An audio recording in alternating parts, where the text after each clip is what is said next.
Good evening. Pierre-Henri de MENTHON from Challenge. We're going to redo the world tonight to talk about the North and the South and the North, with a quite brilliant panel with President Macky, Mrs. Louise MUSHIKIWABO, who is Secretary General of the International Organization of Francophonie. She's from Rwanda. Michel Barnier, who needs no introduction, you know him, former minister.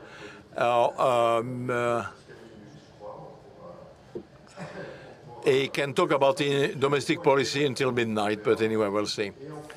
And Ambassador Pierre SELLAL, who for a long time represented our interest in Brussels for a long time, and he was Secretary General of the Quai d'Orsay. I will with no further give the floor to the Cercle, Christian BOISSIEU, who is Vice President of the Cercle, and who will summarize in 4 minutes the state of the world. Good evening. The topic, if I understand it well, consists about discussing the North-South cooperation or situations, and we have to see the dose between cooperation and conflict. First thing I want to remind you that this conflict, the South-North conflict, or North-South, adds up to the East-West conflict. The world economy is crossed by the two problems, China, USA, and North-South. And one of the discussions that will come at the end in the 4 minutes will be the role of Europe versus such conflicts. Is it passive or is it present enough? Before saying a word about Europe, let me mention 3 points. First point, we discussed it this morning, and I'd like to come back to this because this is the background. The fragmentation of the world economy we're witnessing, and which is not over yet, is not a deglobalization. We have to make a difference. We are not rolling back the film of globalization which has taken place for the last 50 years. What we see is the rupture of some supply chains, COVID and what followed. This rupture was stopped with the post-COVID recovery. Then there is still a supply chain problem, and there's the advent of blocks between sort of brackets, because when we talk about blocks today, we somewhat exaggerate what goes on. We got regional solidarities which become stronger in some regions, some continents, than in others. But when we think about blocks, that is regional solidarities, in order to keep the trade flows, intra-block trade grows faster for the last 2 or 3 years than the inter-block trade. The global trade grows by about 3% per year, so it's not a disaster. Global trade grows at the same pace than the global GDP, around 3%. There is a difference between intra-block trade and inter-block trade. The constitution of the blocks was increased by the impact of the sanction on Russia. I'm not criticizing the sanctions against Russia. All I'm saying is that sanctions against Russia caused compensation movement in the East with increased solidarity, which I call the South-South solidarity, found in the figures. I'm amazed by the gross bilateral trade between China and India, between China and Russia. I'm not saying it, the figures say so. Such regional solidarities and this fragmentation of global flows take place in a context where the referee, I'm talking about soccer then, the referee, we don't know where he is. You know, it's the World Trade Organization where, you know, nowhere. There is no referee to ensure that the rules of the game are preserved, so which increase bilateralism and protectionist measures. Second idea, I want to develop South. The South. The South is growing and getting organized. I'm a bit skeptical when we talk about global South. Too fashionable notion. I'm a bit reluctant when it comes to buzzwords. You know, what does it mean, the global South? What does it mean? Is it the kind of, you know, sort of draw terms? But what I see, the widening of BRICS, they change from 5 to 10s. Not only they widen and they get organized, but you got the banks of the BRICS, you got the payment system of the BRICS to, you know, circumvent sanctions against Russia when it comes to the exclusion of the Russian banks in the from the SWIFT system, and the compensation gets organized. So the wider BRIC number, while it's not finished, I think the 10 today, BRICS, it will continue to grow, but I think BRICS will face the same problems as the one we face in Europe. It's difficult to get larger and to go deeper. So there will be a discussion between widening and deepening. The last point, I see that time has gone. The North-South rebalancing, and I take advantage of President Macky's SALL. We work with Laura. We work with him. We've been working with him for 2 years now, since we reinitiated the G20 in 2008. Africa is underrepresented in the G20. You got the African Union at the table of the G20 together with the presence of the European Union. But in my opinion, it is necessary but insufficient. Nigeria should be at the table. Major French-speaking countries should be around the table, you know, and Kenya. So this is questions, global governance, who sits at the table. Finally, last point, rebalancing. I do welcome the 2015 Paris Agreement, which provides $100 billion of transfer per year for ecological transition from north to south. Today, the observation is that $100 billion per year, considering what needs to be financed, it's necessary but insufficient. So let's look at this. Thank you for your attention. Thank you, Christian. With no further ado, I give the floor to President Macky Sall to come back to the last point, because there is a coming COP in November. You are heading an initiative coming from the Paris Pact, so we are clearly in the North-South, South-North dialogue when it comes to the financing. So what effort should be made by the North for the South for climate transition? And I'd like you to come back to what we call the Cat B. Thank you very much.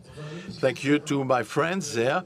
I want to thank the Cercle des Économistes for the 24th edition, 24th Rencontres Économiques d'Aix-en-Provence. I'm here.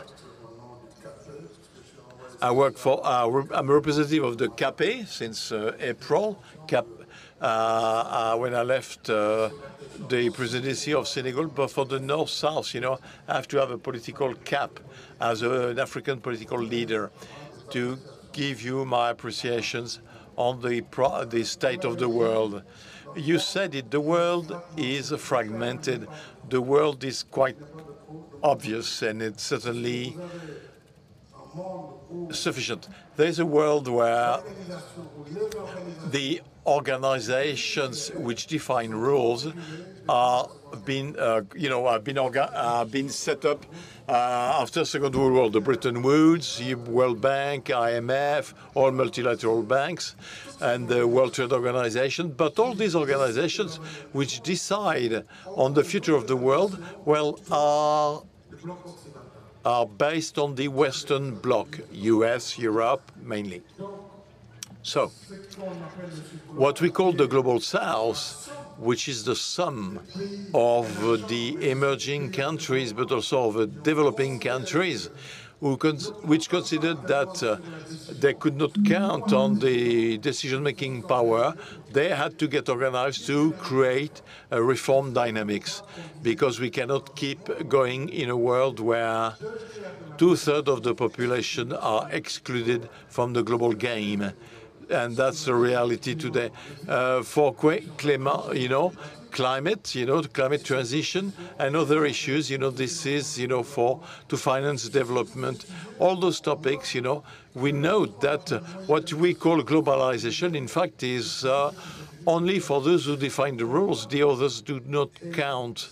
And this is why we approved the initiative of the French president last year, Emmanuel Macron, by organizing a summit for a new global financial pact, and the need to have a pact for people, more solidarity for development, provide more support to developing countries, get to have access to capital market in more sustainable conditions, make sure that as well that the sovereign scores of the country should not be decided only exclusively by the scoring agencies, because otherwise no organization has anything to say, whereas these scores will actually condition the risk, the financial risk on the countries. And of course, so another key point which should be converging, we want to develop, is the question of climate. No country should have to make a choice between development and environmental causes. We should be able to do both at the same time, and for that, we have to agree on how to finance green infrastructures, how to finance ecological transition, climatic transition. And within this context, let me take an example, I won't be too long, to show the fact the system is unequal. During the Glasgow COP, industrialized countries have decided in a unilateral manner that they will no longer finance fossil fuel outside of their territories. Which means that all countries which are industrialized countries, which are not the main polluters, but which have natural resources, including gas and oil, and transition energy, their gas project will no longer be financed by development banks, for World Bank and European Development Bank, or even the African Development Bank, because we do have non-regional partners who can, but all the banks today are looking for the clean, green label. But what should be done? Should be done with the 600 million Africans who don't have access to electricity, and see their countries producing gas, which is transformed in natural, natural liquefied gas, LNGs. So, and they put into boats, this is the injustice that we experience in the South. And I think, CAPEC, which is a dialogue platform, which goes over the difficulties we face in the conventional organizations, which also go beyond the East-West conflict, should make it possible to work on such topics, on the mixed finance and, of course, blended finance, and all the themes or thematics we work on. And there are 57 countries today who we're trying to widen to other countries, to enlarge, and especially so that together we could work in the same direction. Thank you very much. Thank you, President.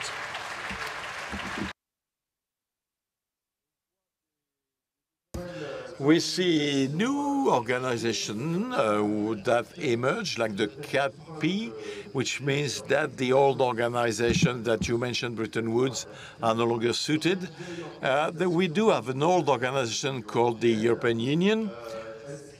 Is Michel Barnier, you know it well, I think, is it as tired, weakened, almost obsolete, as we say? We like shooting ourselves in the feet, especially in France. So can you tell us what is the role of Europe, or the European Union, in this fragmentation? And what will be the role? Which role can it play? East, north, south, east, west. Good evening. So, for a long time, you know, I'm a patriot. Europe is obvious, is in evidence, and it is more vital today because it is not an option in the world as it exists and as the President SALL just described, or as described. It's paradoxical to, as a politician, to ask me not to talk about the French elections. In the weaknesses of Europe, one country has got some problems. We're not the only one, but I'll come back to that. All I want to say, talk about another election that took place, the British election, with a clear-cut result which stops 8 years of Tory government. I don't want to give them a name because, you know, I was a Brexit negotiator, you know, but, well, David Cameron, you remember David Cameron? He published a dashboard, an interesting one. I used it a lot ever since, of the 10 countries most important in the world because of their economy every 10 years. 2010 to 20, 2020, 2030, 2030, 2040. And 2010, 20, and 2010, there were 4 European countries out of 10. Germany, United Kingdom, France, and Italy. Then, with the likely evolution of the economies in a world where sometimes the people hope that we will be there, but nobody is expecting us in this world now. You know, it's individualistic. Well, every 10 years, one of the 4 countries is kicked out of the table, of the board, and at the end of the table, 2050, there will be only 1 country which have position 9, Germany, and which will be out. So come on, boost our moral, Barnier.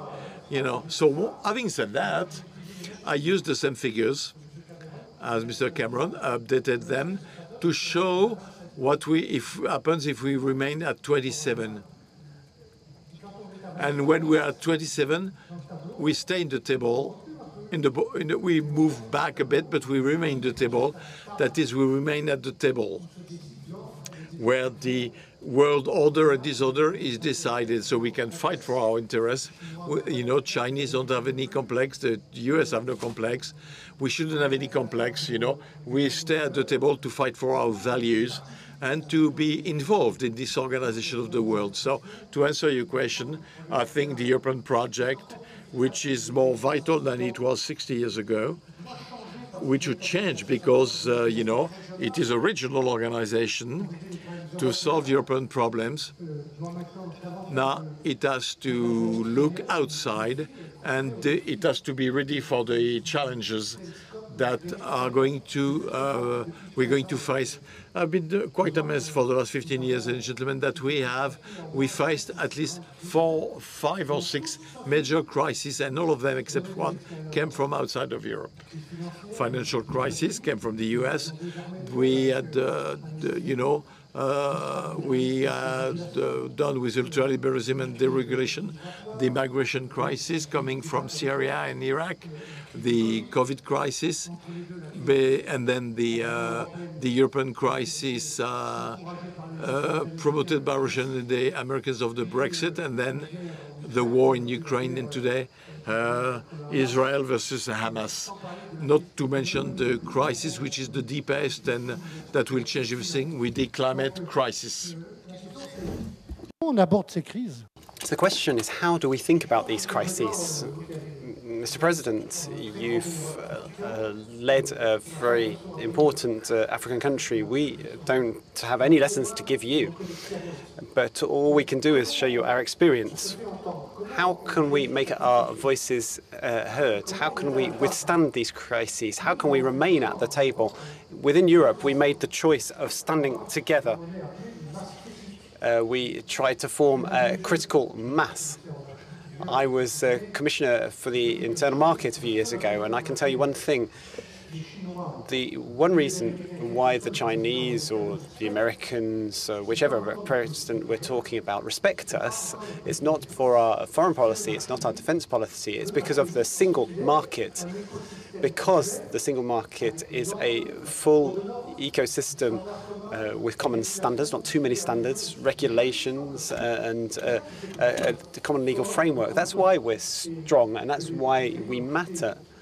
So a country left us at their own expense, but all of that I'm saying is to demonstrate how vital it is for us to stand together. We will only matter if we change, if we take into account the warnings and the lessons that we're receiving from the outside and from the inside.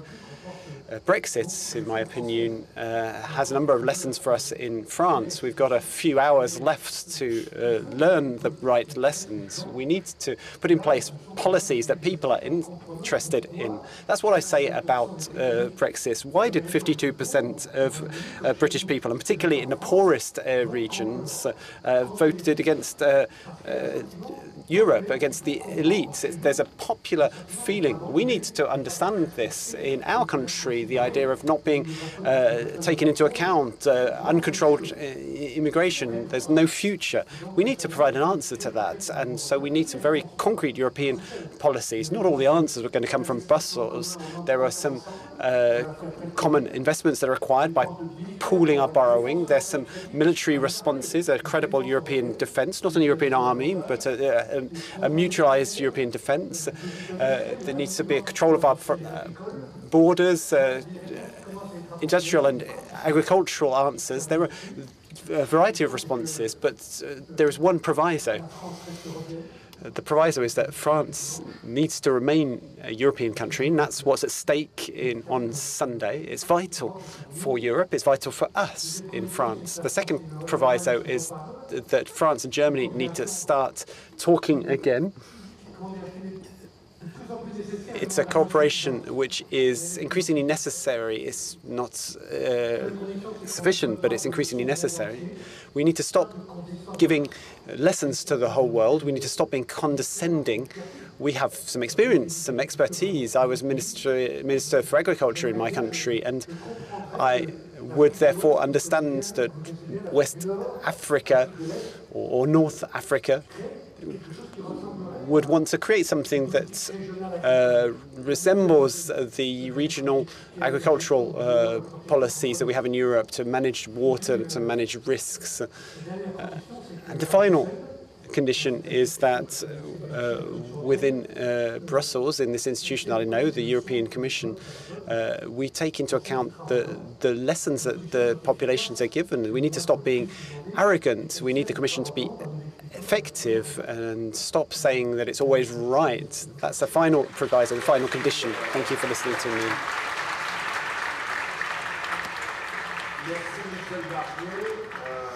Thank you, Michel. Barnier, we heard you very clearly say that these institutions, such as the European Union, are always not a new idea, but they need to be renewed and remain retain a capacity to listen to its populations. Another organisation, another institution is the Organisation Internationale de la Francophonie, and this is an organisation that has an image that perhaps goes back a little bit to a rather colonial image of France's relationship with Africa, but it's not the case anymore. What role can this organisation play in North-South dialogue? How can this new organisation and this new architecture of international organisation play a role? Thank you very much. Thank you once again to the organisers of these wonderful meetings. I'm delighted to be back here. Let me just tell you who I am, and that will help you to understand what I'm going to say in context. I come from the south. I grew up in the south. And then I went and did my studies in the north, in the United States of America. After that, I worked in North Africa, in Tunisia. And after that, I went back to my own native country, in Rwanda. I was the foreign minister for 10 years before I became Secretary General of the Francophonie organization 5 years ago. I'm married to an American, a great guy. And I am an observer. I lead an organization currently which has 88 governments, around a dozen African countries, members of the European countries. We've got 5 active countries from the Asia Pacific, Lebanon in the Middle East. And so I have the opportunity to observe the world, and I'm interested in what's going on in the world.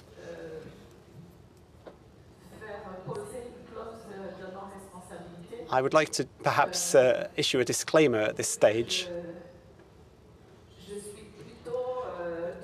and say that I have a southern perspective. I have a positive prejudice towards Africa, which is my continent, and that's who I am. I like the word balance. That's what we should be looking for. Balance suggests that we're looking for equity, for equality, that we have an equal weight, an equal position, but that we're seeking to find harmony. So balance is necessary not only between the North and the South, and also between southern countries. The Global South represents various countries at various levels of development, different stages. And so the first thing that I would like to say before I give you some examples of the work that our organization does is that we don't actually know each other very well. Within the Global South itself and between the South and the North. And so to achieve this balance, we need to learn to listen to one another and get to know one another. Everyone works together in good faith. Once we've earned a living, we want to work together, but we want to go quickly. We have prejudices, we've got biases, so it's difficult, even when we have a common goal, to achieve this common goal. Our organization, Francophonie, was born in 1970, but the idea of Francophonie, the French-speaking world, has existed for much longer than that. The organization was established out of the desire of 3 African people and 1 Asian person to take hold of the bad experience of colonialization and take something that's very beautiful out of it, the French language, and use it as a tool for collaboration between different peoples. That was in 1970.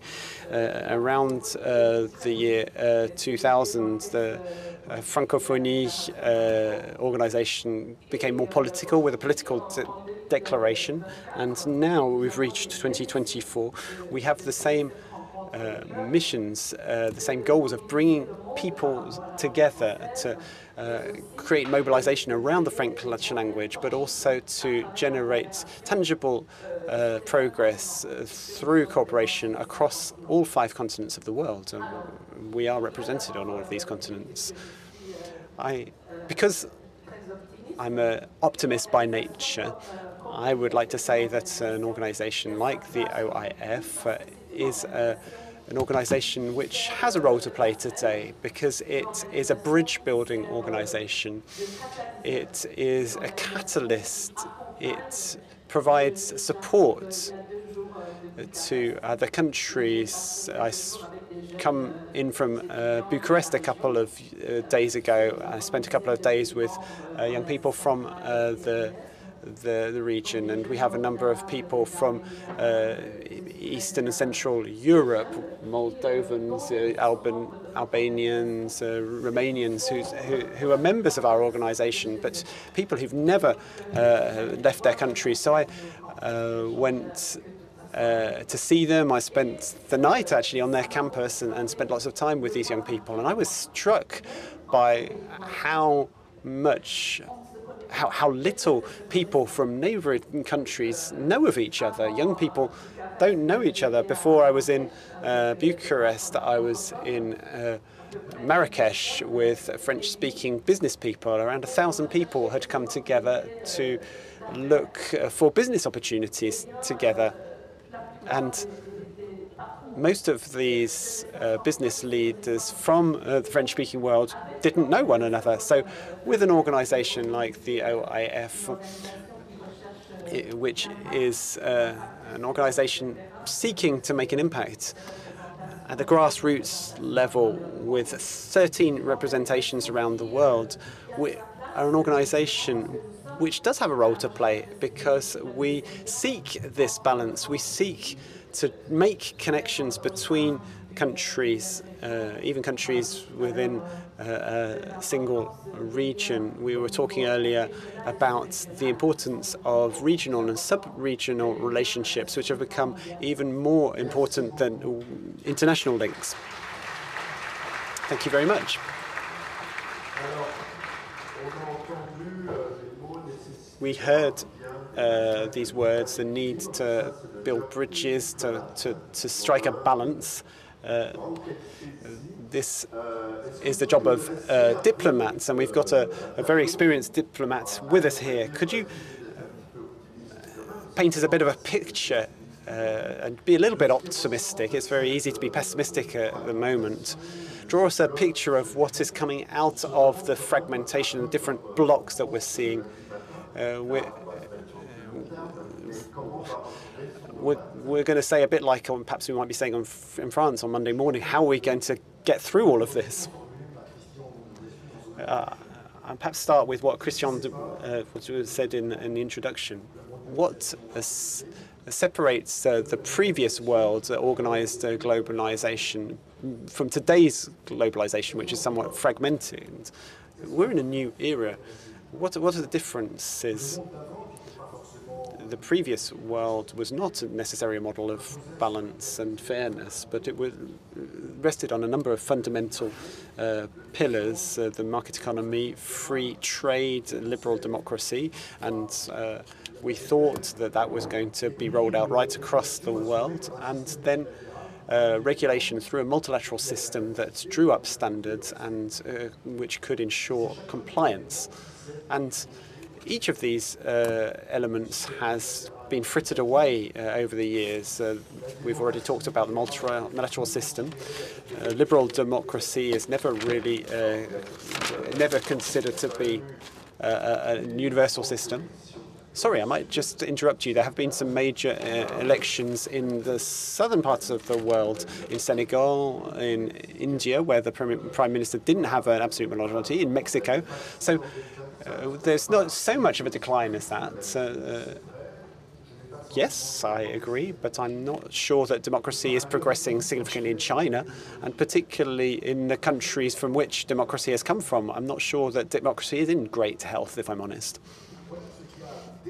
So this is what has detracted from the multilateral system. What characterized it in the past was that it was dominated by a cooperative mindset. That's what was behind globalization in the past. And we're seeing a much more in terms of power relationships, power dynamics. So what do we need to do to bring back stability and balance? In terms of trade, Christian has said it already. Rodolphe SALL could have told us as well if he'd been here that world trade is dropping, declining, but some significant things have happened in the context of the COVID crisis and the crisis in Ukraine. We have discovered that economic interdependency and the integration of value chains, which we previously saw as a factor for stability and balance, are now perceived as vulnerabilities, and that's a major change. That's why we want to go to greater strategic autonomy for certain regions of the world. It's really important that we set a reasonable objective for strategic autonomy. We don't want to achieve total isolation. We don't want to see total costly protectionism that would be contagious. The second thing in this roadmap, which I'm sketching out for you, is a necessary reform of the multilateral system. President Macky has said it. Other countries, other than the northern countries, need to have the right to draw up standards and play a role in decisions that will affect them. Finally, I would say, first of all, as a counterweight to the necessary reform of the multilateral system, in the north, we need to resist the idea of replacing it with a unilateral right to lead things, whether that's in Europe or America. That wouldn't be accepted in the south, because what the southern countries are looking for is a place of these multilateral instruments. And the previous speaker from the OIF said that we need to start to get to know each other, understand one another. We need to ensure that we understand that everyone has their own interests, and we need to ensure that the desire to achieve industrial technological sovereignty doesn't mean stopping others having access to these things. We need to pay great attention to something that Jean Tirole, Nobel Peace Prize for Economics, said, this zero-sum thinking, the fact that progress for one will be less progress for another. I think what we need to find is pragmatic balance between fundamental interests. I've borrowed that term. It means that that's not the definition of an ideal international community, but that will avoid us a certain number of risks, and that's what we need to do. Thank you very much. I would like perhaps for us to take a moment to talk about something that's mentioned in French domestic politics, migration flows. This is something that is vital for balance around the world. You've talked about China, which is facing catastrophic demographic decline, as is the case in other Asian countries like South Korea. Maybe, Christian, you might have something to say about that. I think this will have a long-term impact, but also a short-term consequence, because we're talking about the recent political electoral campaigns and the rise of populism. Louise MUSHIKIWABO said we don't know each other very well, and Christian, I'd like you just to talk about that with a few figures, perhaps. The thing that I've been struck by is the very significant drop in the fertility rates in France. In 2011, that's just more than 10 years ago, the average fertility rate was 2.1%, and that's the rate at which the population is regularly renewed.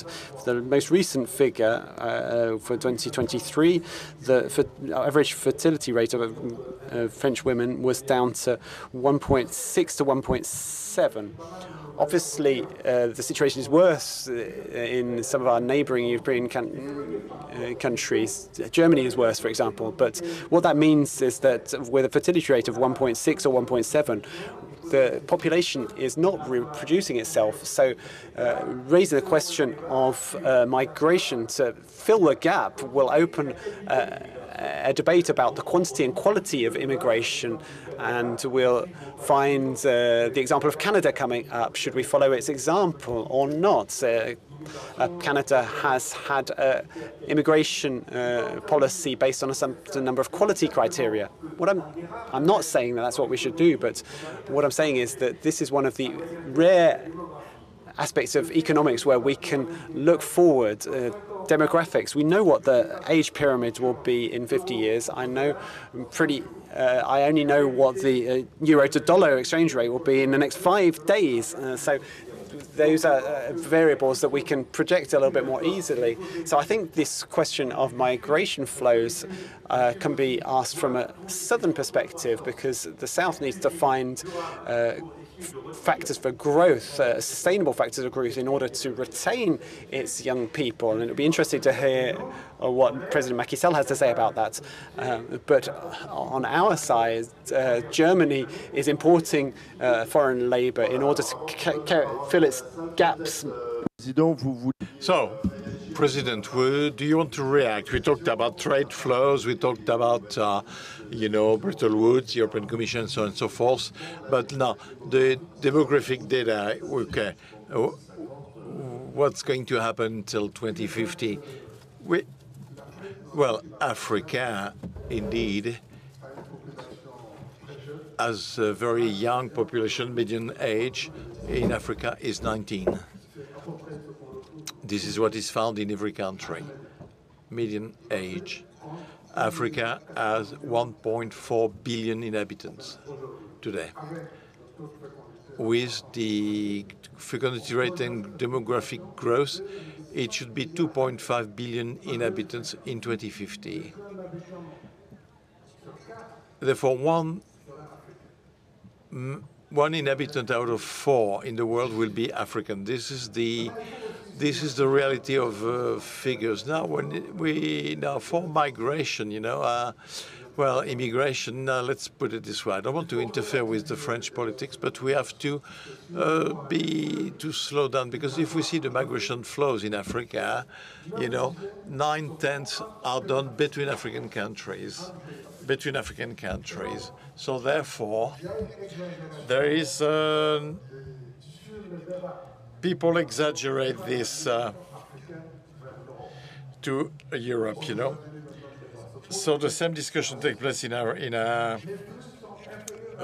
flows are below 3% of displacement. So clearly there is a fear, when you talk about migration, immigration, people are scared, you fear the foreigner will get the jobs.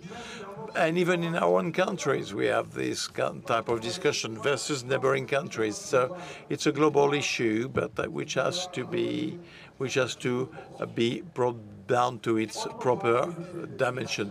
Migration are unavoidable, and I do believe that if we take look at the other way, Europeans were the first to migrate to Africa.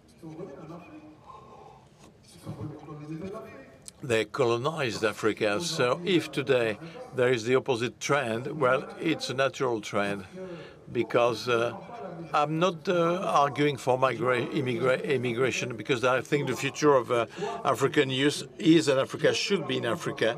Governments should work to open new perspectives, and for this, we need a fairer world, and this is what we need in the CAP and the European Union and other partners, so that there would be prosperity everywhere. And I think ambassadors said it, avoid the zero-sum reflection. If you grow, we grow, and we trade more and better, and we'll buy more from you, because you will buy from us as well. So it is in everybody's interest for Africa to grow, and I think it is on the way. It will take time, but it will come. Thank you, President. We got about 10 minutes left. So I don't know, do we have questions? The one who has the power is the one who has the microphone. So I'll let you rove the microphone. Short question, please, and punchy. Maurice France said to govern is to choose. In France, 1% plus for weaponry, climate change, 2.5% of the global European PIB, biodiversity, 2%, and support to the third world, 3%. I asked the question to Jean Tirole. He said, we'll have to make choice. Your politicians, managers, or responsible people, what choice will you make for France, for Europe, and the world? Because we will not be able to finance 4 or 5% of the global PIB or the GDP without increasing tax. Where will the money come from? And what are the priorities? Defense, climate, biodiversity, or support? It's a vital choice. Which one? Who wants to take that?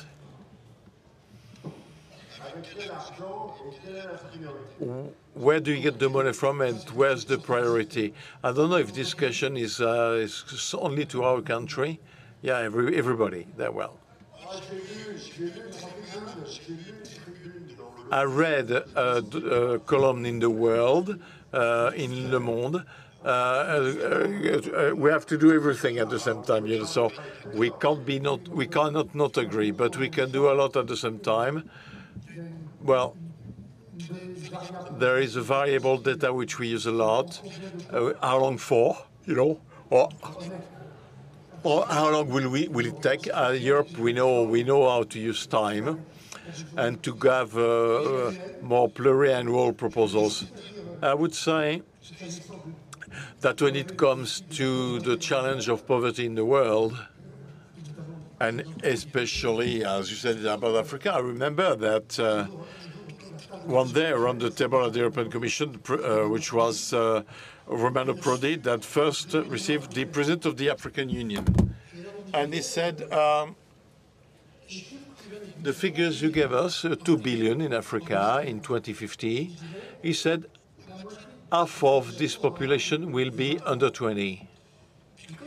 As he could see that the European commissioners were a bit distracted, he banged the table with his fist. He says, ladies and gentlemen, what I'm telling you is of concern to you, because if these men and women in Africa, young people, have no future in Africa, they will come and get it from you. So I think the notion of development or co-development is essential. I will risk a proposal which I supported when I was a commissioner for the financial markets, global tax on financial transactions to finance partly the ecological transition and the fight against poverty. But that such a tax is only possible. It would be, economically speaking, technically easy to do.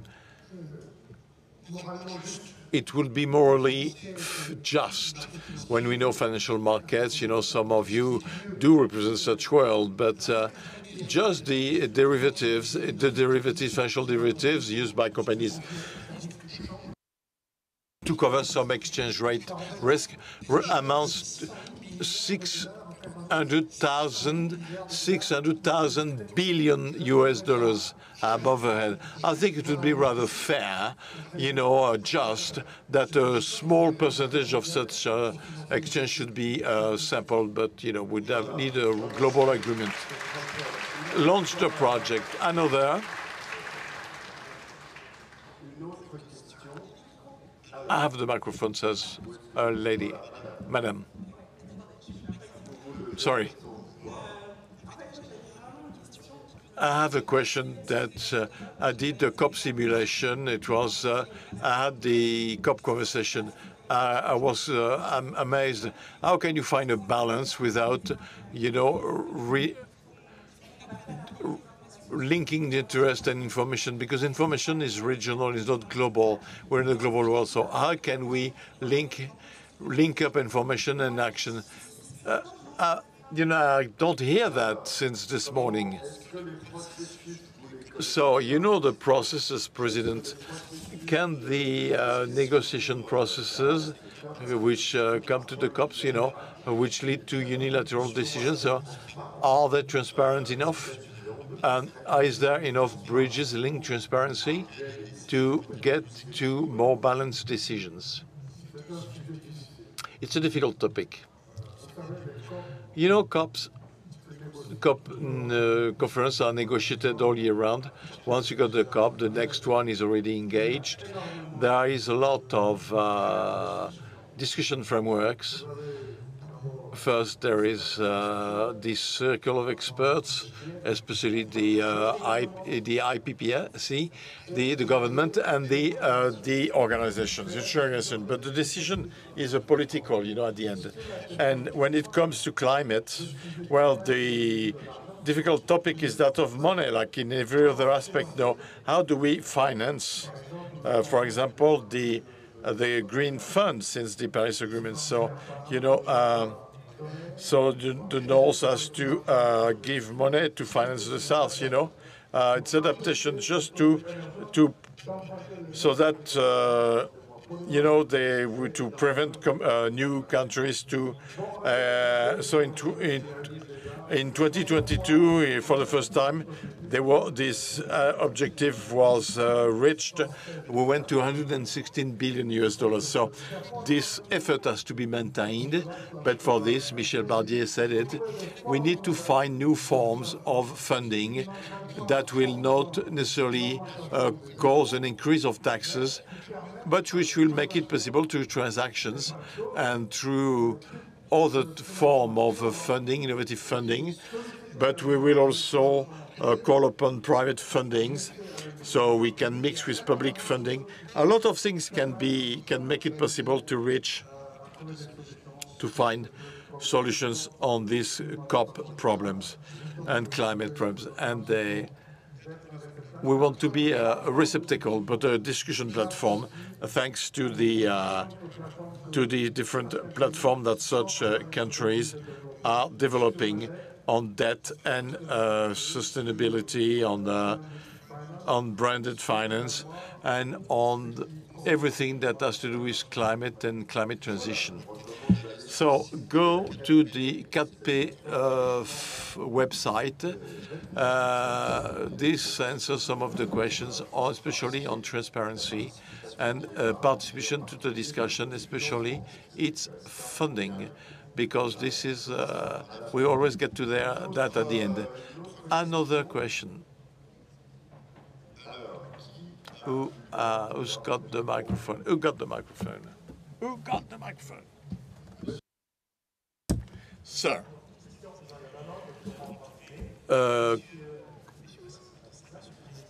President, the Europeans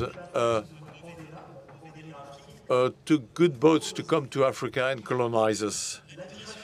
African migration to Europe today is a disaster. Our citizens die in the Sahel desert, in the sea, and I think this is in this situation, it is important for our states. African states should react, and since it is a question which has to do with the whole of Africa, they have reacted within the framework of a supranational organization, which should be the African Union. This organization wants to be heard, but it is financed by the state of the North, Western states, generally speaking. So, Mr. President, I think the African position today should be that of the fight against this immigration, because I don't want some African compatriots end up in France as I was lucky to do. But it's not that. But we want to limit the number of dead in Sahel, in the Mediterranean Sea. And if the opinion wants to help us, it will do it. But it has to be African responsibility first.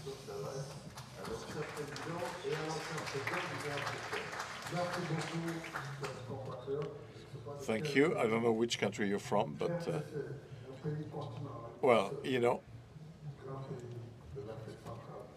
major country in Southern Africa. So yeah, we are all sorry about the the situation now of young people. They traveled at the time. It was in the hold of the boats. It's not something new. It happened in the 60s, 70s already. They would go to the boat holds, and then after that, in the 80s, we had the first candidates who would travel in the landing gear hold of aircrafts. We had that in France, in New York, elsewhere. we found, human bodies in the landing gears compartment. We tried to find solutions, but with such a large demographic growth, if the issue of education and training is not structured, and if the states do not provide the resources to develop sustainable agriculture, to use we'll have a flow that will be uncontainable. We're not asking Europe to open the borders like that, but efforts are being made here and there. It's not easy, and there is also an issue of a cultural issue, because people consider that because of the mode of communications that exist today, each time the media talk about Africa is to talk about war, disease, and a coup, but nothing that gives would invite young people to stay in Africa. Some countries do succeed. There are still 54 countries in Africa. There are 44 countries where things are doing well, basically, but nobody talks about it. We don't have the big medias. And as things stand, young people want to go to the El Dorado, which doesn't exist, by the way. So now it is the Pirogues Desert, and it's very, I was president until April. We want to mobilize, the national navies, territorial gendarmerie. We work with Frontex, but mainly we want to develop funding mechanisms for youth employment. But you see, young people who have jobs, they leave it aside, take the money to go to Europe. So we need to work on this psychology, because in our societies, we like to mention those who succeeded from who were migrants, so they were lucky enough. Everybody wants to do the same. So young people, or a young man in the house who every morning is being insulted by his mother, you're here, you're sleeping, you're doing nothing, is tempted for his own dignity, boys or girls. But it's a very complex issue. We're still working on it as Africans, governments, the African Union, partners as well, because it is a common topic. It is a common topic. There must be development to retain the youth, the young population in Africa, who has to be the spearhead of the development of our continent. Thank you very much, Mr. President. Thank you to the panel. Thank you, ladies and gentlemen.